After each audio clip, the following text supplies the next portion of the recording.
So, I've been rewatching Shameless recently, and all I have to say is I had two midterms and 4 weeks of content to catch up on, but I didn't miss last week of Shameless. What's your excuse? Okay, no, but seriously, I think I watched that show for the first time when I was way too young. Should not have been watching that show, but it did form me as a human being to some extent because for one, tell me every time you see Lip smoking a cigarette, it doesn't make you want to smoke one too. There's just something like in my tiny brain that made it seem cool. And now looking back at it, it's like, is that really cool? Okay.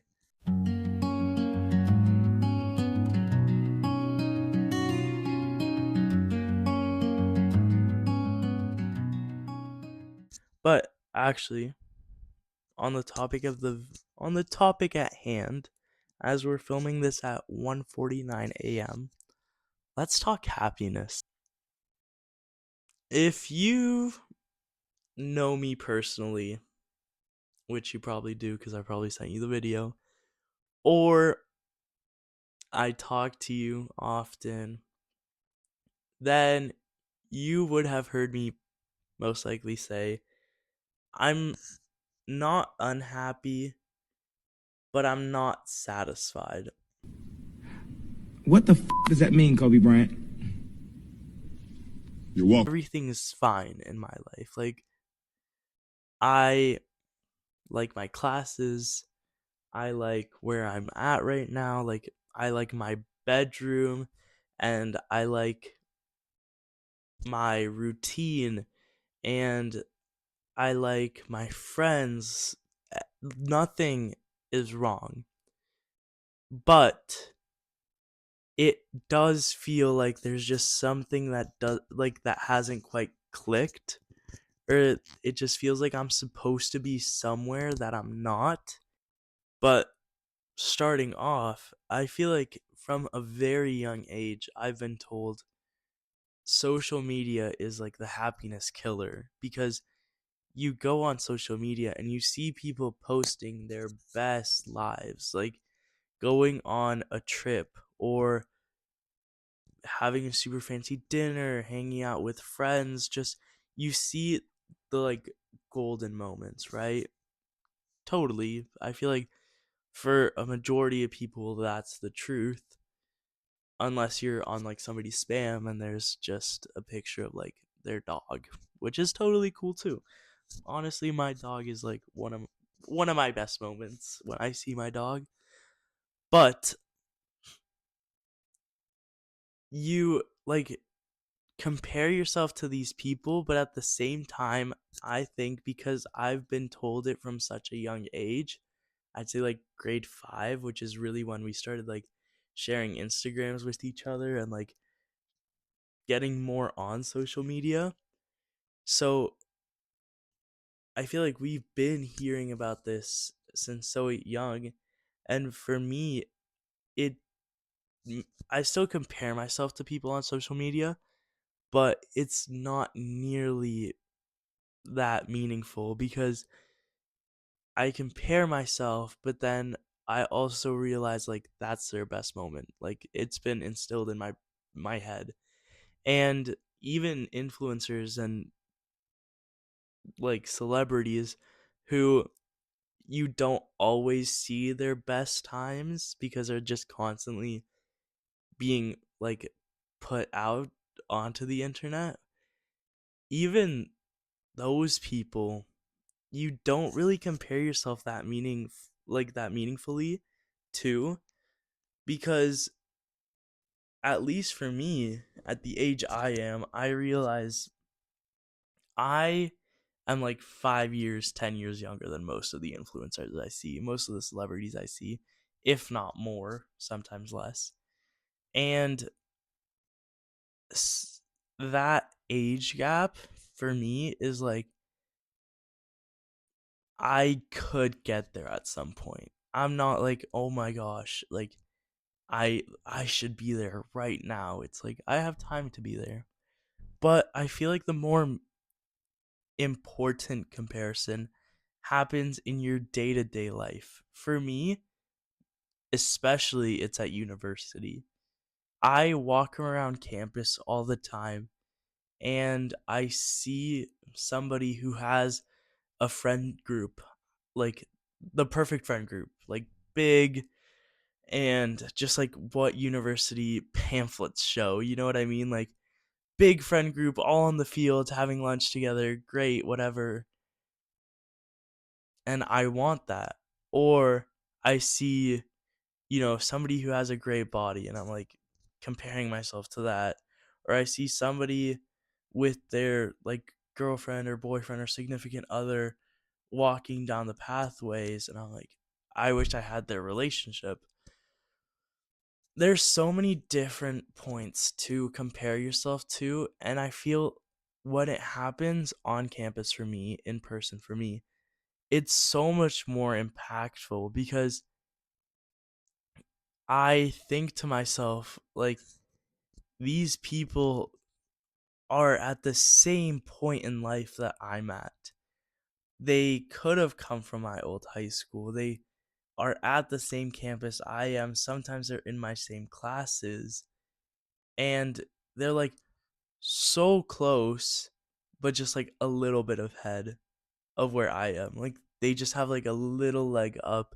And somehow that tiny gap is 10 times like worse for me because it's somewhere that I should be right now. And maybe if 5 years ago I would have worked harder, I could have been there. But like I just didn't, or it just didn't happen, or like there was something stopping me from getting there. And that comparison is like I am not where they're at instead of I'm not where they are at like 5 years ago, if that makes sense. Um and so somehow it feels like so reachable but so unattainable at the same time to have like what somebody on campus has because like you aren't there right now but you could be if you put in a little extra work, I guess is what I'm trying to say. And like the people you see on campus, they're not celebrities, they're just people who are slightly ahead of you. And especially when it comes to people like people on campus, I feel like I make up stories in my head about them. For example, I could see somebody having like a cute lunch with their significant other, and I could be like, oh, I want their relationship. It seems so healthy. It seems like exactly what I want. But I just saw them for like, what, 2 minutes, maybe not even. And I'm already saying, like, oh, they have a healthy, happy relationship. Hey, like, they couldn't. But somehow I compare myself not to the real situation, but to the situation I make in my head. I could see somebody who probably like it's a possibility that it's their first time going to the study group and they only have one friend in this big study group that they invited. They're super introverted, so they didn't want to come out at the beginning, and I see them at the library all studying, and I'm like, that person has the friend group I want. But like they're not friends. You like they don't have a friend group. How could you want it? You know what I mean? I make up maybe that's true, but there's a lot of guesswork that is involved when you see a stranger outside and you compare yourself to them, and that guesswork honestly makes it 10 times like worse of a comparison because it could just not be as like far of a gap as you think. um and I actually did do some research on this, And two quotes really stuck out to me a lot. One of them was, "We compare most with similar peers." And the second was, um, university students or like university age students are more likely to compare themselves due to their brain development. So, the first one, we compare most with similar peers. I feel like number one, that's just true based on like my idea of university and like what I've noticed I'm doing at university. Um, but it happens 10 times more often when I'm in class too. Like I'll see somebody and I'm like, "Oh, they have the body I want." And we're like right in the same class where we could be like right beside each other. And I'm like thinking that and it just like keeps playing in my head because it's either that or listen to the professor. And realistically, who wants to listen to the professor?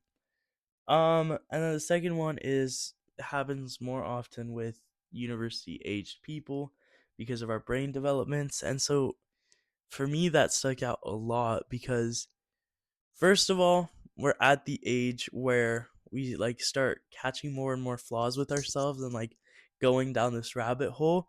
Not only that, like with our brain development, but we're in the prime position to compare ourselves. It's just really messed up and not a great system is all I have to say. Um and as I was thinking more about comparison or like not being where I should be, I started thinking a lot about the media I consumed as a kid. And no, I'm not talking about Shameless, although I did consume that as a kid. I'm talking super young. And I was a big Disney Channel kid. I watched all of the Disney Channel shows growing up, okay? And uh, 9 times out of 10, they ended the series with the main character graduating high school, them at their graduation saying this beautiful speech about how grown they are, how far they've come, how perfect their friends are, how perfect their life is, and how they can't wait to see what challenges lie ahead. And then it just stops. Like, doesn't necessarily imply it, but as a kid watching it, you kind of say to yourself, like, when I graduate high school, I'm going to be fully grown. Like, that's it. That's going to be the end. Just like, I can take on anything after high school. And because it's at such because you learn that or that gets instilled at you in such a young age, I feel like I've grown my entire life thinking that. And specifically, like one of my favorite shows was Boy Meets World. And in this show, it's one of like the only shows I know of that doesn't end with the main character graduating high school, but it ends with them in college. So they graduate high school like somewhere in the middle, but like closer to the end of the series. And even in the show where it's not ending with the main character graduating, he's still the one at the graduation who like does the valedictorian speech or whatever and says like how far he's come and he can't wait to see what like lies ahead of him, whatever. And then obviously in college after he graduates high school, there's still conflict in his life because if not the show would be really boring. Um and it's kind of realistic. Like he has issues with his girlfriend or with his best friend. But even in this show where they have issues, at the end of the day, the relationships don't change. And something about it, even when they're in conflict, it's like picture perfect because somehow you just know their relationships aren't going to end or like the main character is going to come out successfully. And even that too, as a kid, that gets instilled in you. Like knowing that no matter what fights you have, your friends are gonna be with you always. Like, no, not true actually. Um and like I said, you're I was watching these like growing up, super young kid. I wasn't even fully conscious of who I was or that I was living, and somehow my brain was like making all of these like connections to where I'm supposed to be when I'm older, or like how relationships work and all of this. And somehow I'm here. I graduated high school, and hey, I wasn't the one to make the speech, or hey, like I actually don't feel ready for university. Like, hey, so what's going on? Because I was lied to.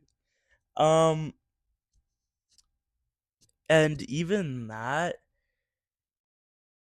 there's a sense of unsatisfaction in it because you in your head are supposed to be at a certain place at this time, and you're just not.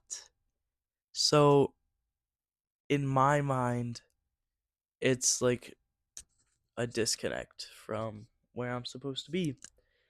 And as I'm reading my notes for this episode, I realize that I wrote down, is happiness just a moving target? Which, like, okay, Shakespeare, what does that even mean? As I was thinking about like happiness for this video, I also realized that I think of satisfaction as having to be continuous. What I came to realize is I have moments of satisfaction, whether that's hanging out with one of my closest friends or being on FaceTime with one of my closest friends, or, even if it's just waking up and my coffee just somehow tastes better that morning. Like I made it perfectly or whatever. Even those like moments of satisfaction, that's what I should be focusing on instead of focusing on the parts where I'm unsatisfied, because they happen so often, but they happen just as often as unsatisfied moments. And I always think those unsatisfied moments are what define my satisfaction. It's like because I'm not constantly feeling satisfied, I'm just not satisfied, which isn't inherently true. That's just the way I thought about it in my head. And I'll go further into this. Let me explain. Um Today specifically, I was on Instagram and I look on an old friend's Instagram, and all throughout high school we had like really similar follower counts, and all of a sudden we're like in the same university too, really similar programs. All of a sudden they have like higher followers than me, like a higher number of followers than me, and somehow that just like gets to me. Like I start thinking in my own head, like I just suck at this whole living thing. I'm clearly not reaching out to enough people, and follower count has is just something which is like important to me, even though I know it shouldn't be. So that's like a particular reason that it got to me, because I knew I shouldn't be like focused on it, but it's been such an important thing for me, and it's been something that's like been important to me since high school. So like it just rubbed me the wrong way, I guess. And it really put me down this rabbit hole of like, wow, like maybe I'm just not doing this whole university thing good enough. And I was talking about it with another friend, and they were like, well, he doesn't work. He's still on campus and I just got this place off campus. Like there are enough differences between my life and my old friend's life that it could explain the disconnect. Now I'm not saying that is the reason, but it could be. And that's when I started thinking like I always coming back like I always make these stories in my head and then I compare myself to those stories when in reality it is different. Like we aren't the same people, and yes, I could be like focusing on different things and just like meeting new people, but at the end of the day, I've been focusing on my closest friends. I've been focusing on um my current job and like finding a job for the summer. And if a follower count was really that important to me, then why haven't I just been like putting myself out more? Well, because it's just like not as important to me as like my close friends, or it's not as important to me as finding a full-time job this summer, or like getting my new place fully set up. Like those that I've had greater priorities, but you just get in your head and it's like the worst rabbit hole ever. So to end it off, I found out that for me, my satisfaction happen shouldn't be constant. Because if it was constant, then would it really be satisfaction or would you just be missing something too? Wow, let's get philosophical here.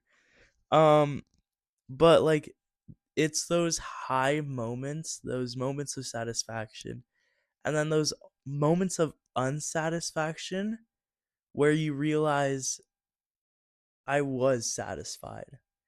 It's a moment of unsatisfaction that follows where you realize, "Hey, that thing that I like that made me happy over there." Or I'm no longer hanging out with my friend, but I was really happy hanging out with my friend.